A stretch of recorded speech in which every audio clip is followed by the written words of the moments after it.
Hey everybody, how are you doing? So, I wanted to come live on YouTube today to really talk about why I chose to go alcohol free. And really, it's becoming much more of a movement now. This real sobriety, alcohol freedom living. It's so good to see it's really, really taking off. And I think more and more people now are seeing the benefits, feeling the benefits of removing alcohol. So I wanted to share some of my story in the hope that it will not only give comfort, but also to inspire and empower you, or maybe you know someone who you can share this video with, someone else who's struggling, who you might be someone that's been trying for so long to create freedom from alcohol. And first of all, I want to really distinguish the grey area drinking part that I'm talking to and what exactly that is. And I never ever saw myself as an alcoholic, that I did not resonate with the label, the term. It wasn't that. I wasn't interested in AA, nothing like that. Did not resonate with me. And that's not to say it doesn't work. And also remembering that this is such a personal journey. But I really want to speak to the grey area drinking people. And to be honest, that's where most people are. So think of drinking alcohol on a spectrum. And at one end of the spectrum, you have the people who can drink now and again. They can have a glass of wine now and again or whatever, and it's just not a thing for them. And I used to be one of those people. But then gradually, drinking became more and more of a habit, and one that just really wasn't serving me anymore. And so then at the other end of the spectrum, we have the people who are heavily addicted, and these people would need to be medically detoxed, professionally medically detoxed. So it's really, really dangerous to suddenly stop drinking. So make sure that you have that support in place if you are at that end of the spectrum. So then we have the grey area part, which is this middle part. It's this space in between. And this is where most drinkers are. And so they can stop drinking, but staying stopped is the problem. And it's almost like they're hiding this guilty secret. And no matter how hard they try, they just cannot seem to remain alcohol free. And this is where I was for so long. And so for me, um, really the whole addiction piece started when I was around 5 years old. And I was secretly eating sugar, like really stuff, just junky stuff I could get my hands on. And it was all an attempt to numb and squash difficult feelings. It was also comfort eating, and it felt exciting, and I just loved that whole sugar thing. So I carried on the sugar eating. I also had a strange relationship with food as I got older. So it was either binge eating or it was not really eating anything much at all. And then that became another strange food phobia, and so on and so on. Not realizing, it's all this kind of supporting the nervous system through, not feeling safe. And so I was using food to numb and to squash, to feel comforted and soothed. And it's all that kind of attempt at the body trying to find some safety. And then I discovered cigarettes. I was also drinking way too much coffee. And so I was chain smoking cigarettes, finally gave the cigarettes up, And then, I found the wine and I thought, oh, this is great. This makes me feel confident. This is exciting and party for one.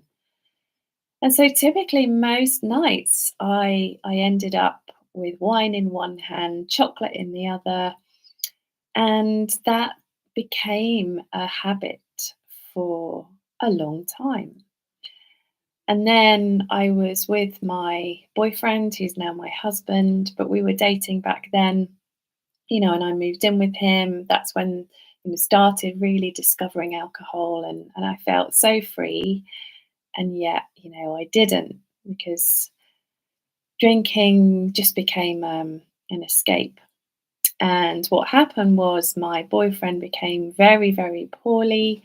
He had had a previous history of heart problems, had a couple of strokes. He was on medication, seemed to be doing okay, all back to normal, and then suddenly he started getting very poorly again. He ended up with heart failure, and that led to a very horrible, horrible road where he ended up having a heart transplant. And so, over that time, which was a period of several years, I was looking after him, and things were looking very, very bleak. And my relationship changed with wine. I just have a sip of tea. I did a live this morning as well, so my throat is feeling pretty dry. My relationship changed where wine became something that was fun and just, letting my hair down, party for one. And it changed where I was using it as more of a tool to cope with, because I was worried, anxiety, all of that kind of thing. And it did not feel good. And so that, continued. And yeah, it affected my sleep. It affected my mood. It affected my whole body. I was inflamed. I was bloated, poorly inside. It did not feel good at all. So, miracle happened. My husband, thank goodness, so grateful he had a heart transplant. And we were able to get married. We got married, which we'd been engaged for several years, not being able to get married. We finally did get married. And then a couple of weeks later, after our wedding, he said to me, Kath, you really need to do something about your drinking, because we just can't go on like this. It was like really starting to affect our relationship. And this for me was the wake up call that I needed. I'm so grateful that he said that to me. I had been trying to quit alcohol for a long time. I'd been trying to moderate. I'd been trying to make it work, but I couldn't do it. It was too damn hard work. It really was. And so I then thought, right, this is it. I've got to do this. I've got to make this work.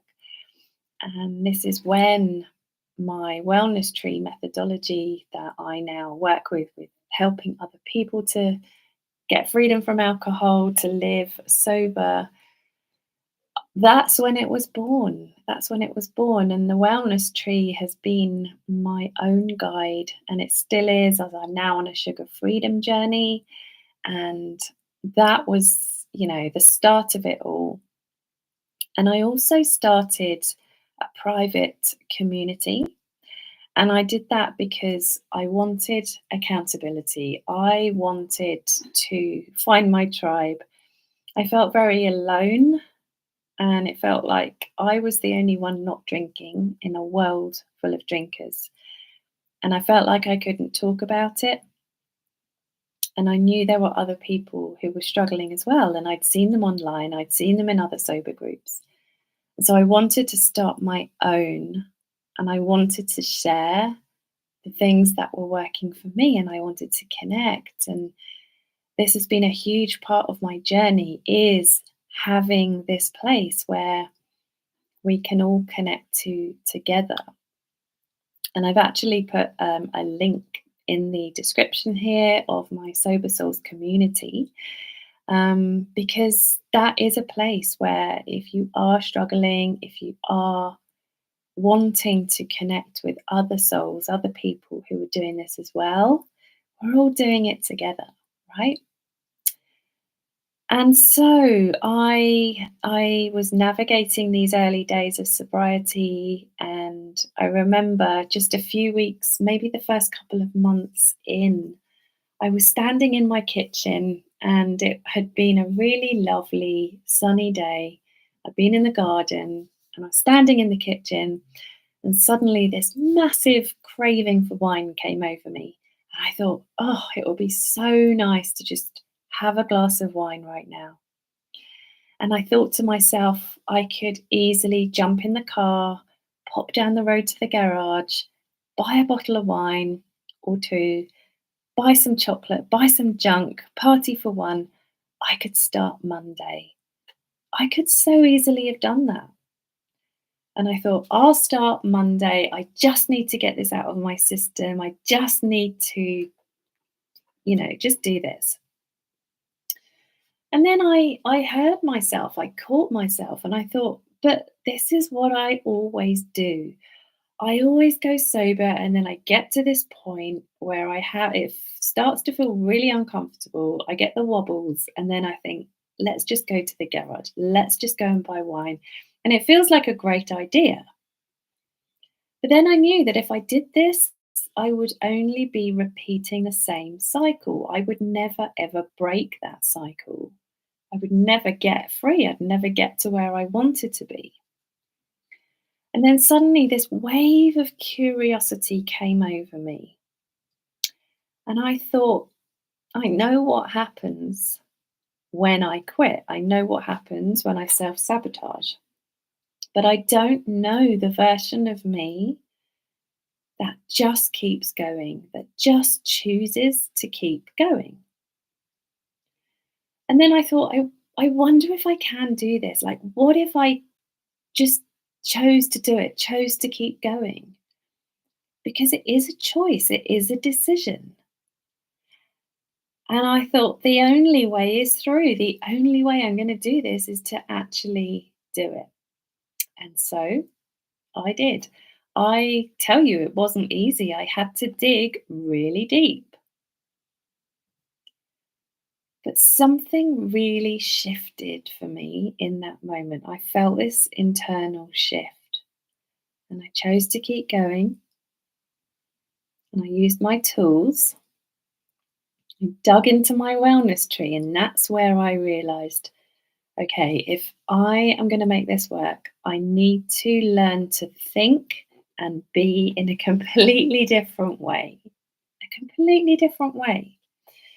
And these are the teachings that I share, inside my private community. All my free trainings are based around the wellness tree and the lessons and the things that I have learned on my own journey. And I really love to share this inspiration with others, and also to hear from others as well, and to receive their wisdoms and their teachings, because we're all on this journey together. And so this was 2016 that I started my journey. And I did the first year completely alcohol free. And then I got to the end of that year and I thought, I actually felt emotional because I was so proud of myself. I'd done the hard thing, and I also wanted to celebrate. And I was also very curious, thinking, I wonder if I can now go and have some wine. Let me see if I can moderate. It can't be that hard. I'll just be careful. I'll be really controlled. And so I decided to have some wine. It was a conscious choice, a conscious decision. And I had some wine. And I noticed that only after the first few sips, it was quite shocking how the pull to drink more was there. Like nothing had changed. And I could feel this pull and how it felt quite dangerous to me. It felt like a slippery slope. But I thought, That's okay. It's just because I need to rewire my brain back into moderation. It's just because I've practiced this way for so long, I need to go and practice the other way. And so I spent the next 2 to 3 days having a few glasses of wine. It certainly wasn't drinking like I'd used to, it wasn't any kind of binging or anything like that. But it didn't feel good. And that was my feedback. And I really missed my sober mindset. All of my healthy habits went out the window. All of the self care went out the window. And I could see how old things were creeping back. So I recommitted, got back on the wagon, did another year sober. And funny thing happened, the same thing happened at the end of the second year. I thought, oh, it's okay. I've got this now. Let me go and have another experiment.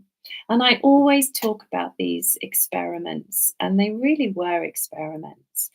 And while I wouldn't encourage it, there's nothing wrong with it. And it can be a place where, we get to learn about ourselves, and it's part of the journey.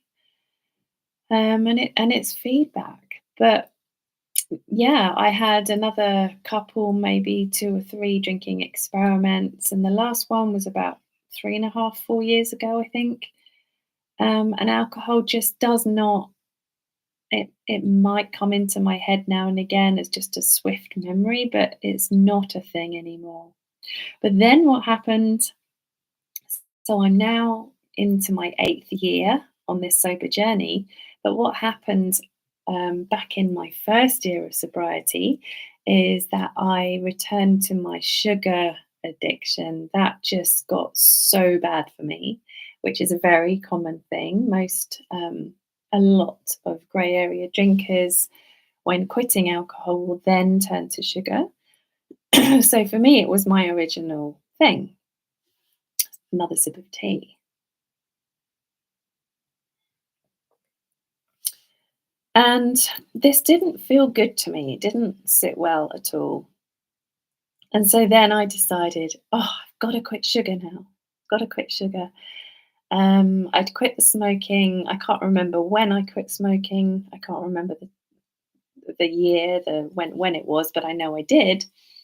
And that honestly has been the hardest thing. And I went through a whole journey of trying to quit sugar and then realizing actually I don't want to quit it completely. And now my sugar freedom plan, which is very, very personal to all of us, is that I will ultimately try